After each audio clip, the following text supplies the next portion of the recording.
Esley, let's look back at 2014 national championship season. You play Illinois State, and I guess right away let's talk about that back and forth game and really the final 2 minutes of that football game, because that's when it really got exciting, not only for the fans but for the players on the field. So your team is up 23-21, and that's the point with less than 2 minutes where Trey Roberson takes that read option, keeps it himself, and you're watching this from the sidelines. He goes 58 yards, and all of a sudden they're ahead. What are you thinking as a defensive guy at that point? Yeah, I was on the sideline for that, actually, the way our personnel worked out for that play. And the possession before, I actually dropped an interception, which they scored on.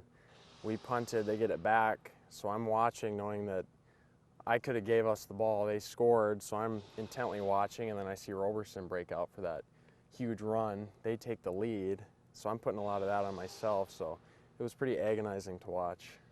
So it's 27-23, and North Dakota State, like they do, comes back, and Carson absolutely picks them apart, drives down the football field. All of a sudden, your team is back up on top now. They missed the extra point, so now it's a 2-point football game with 33 seconds left. You go into the 2-minute drill on defense. Yeah, at that point, things had really, the tide had turned because it looked like they had the big advantage. We had like 70, 80 yards to drive with a minute and a half, and then once we scored, we kind of had the reins, but they're an explosive offense, and we had to stop them. I think there was like 30, 40 seconds, so we had to go into 2-minute drill, and all they needed was a field goal, so we had to, we couldn't let them get many yards. So they drive down the football field, and we'll make our way to the spot, because with 13 seconds left, they're trying to set up probably a toss to the end zone, because at this point they're too deep for a field goal. Yep. They're trying to set up a big play, and they get their wide receiver Farmer in space a little bit. And what I really like about this play is that Nick DeLuca is hanging on the back of the Farmer kid who makes the interception. Let's go ahead and turn around. So you actually started in front of this thing. Yeah. So DeLuca wraps the kid up almost immediately with the catch, and then you take it from there, because all of a sudden the Illinois State wide receiver has possession of the football, or kind of does. Yeah. But here comes number 9, Esley Thornton. So take me through that play. Right, I was just in my seam drop, playing the seam, reading quarterback's eyes. He kind of worked me this way and threw it that way. So my intent, I knew as soon as he caught it, I'd either be able to get a big shot on him or go for the ball. But I was going for the ball. So as soon as he got it, I was kind of eyeing the ball. He bobbled it. Yeah, at the same time, DeLuca's kind of and pulling then him down. as it was going down, I just reacted and grabbed the ball, and then we were fighting for it on the ground, and it was a really weird play, but luckily the ref was in a position to have seen it. If he wouldn't have and would have called it just an incomplete, it would have been harder to overturn just because it was such a weird play, but luckily he saw it, called it, and the rest is history. So on a play like that, your eyes, you're focused. Yeah. I mean, you're coming in hard, but you're now you saw the ball, so you're focused all of a sudden on the football to try to knock it away, or just try to take it away.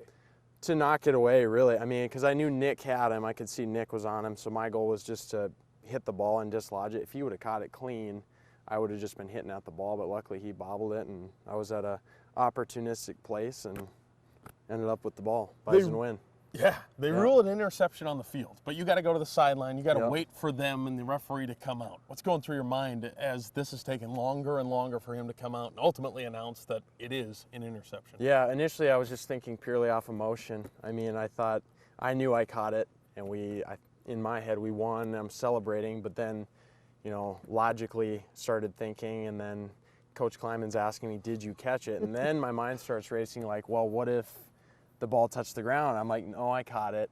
And then luckily they called it an interception, which it was. But yeah, it was an exciting couple minutes there. You took the ball with you to the sideline, but after that you have no idea. I have no idea. Yeah, it was just routine. I mean, any other play I would have given the ball to the ref, which I'm sure I did. Everyone asked me if I kept the ball, but the memory is the main thing I can keep. So a senior in his final game as a Bison that goes through a position change from quarterback to linebacker, makes the final play, the deciding play in a national championship football game. And oh, by the way, that senior is a local kid from Bismarck.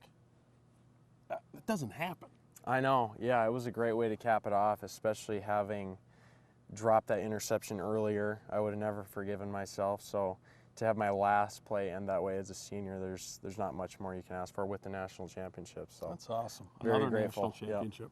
Yeah. That's awesome. Yeah. Esley Thornton, once a Bison. Always a Bison.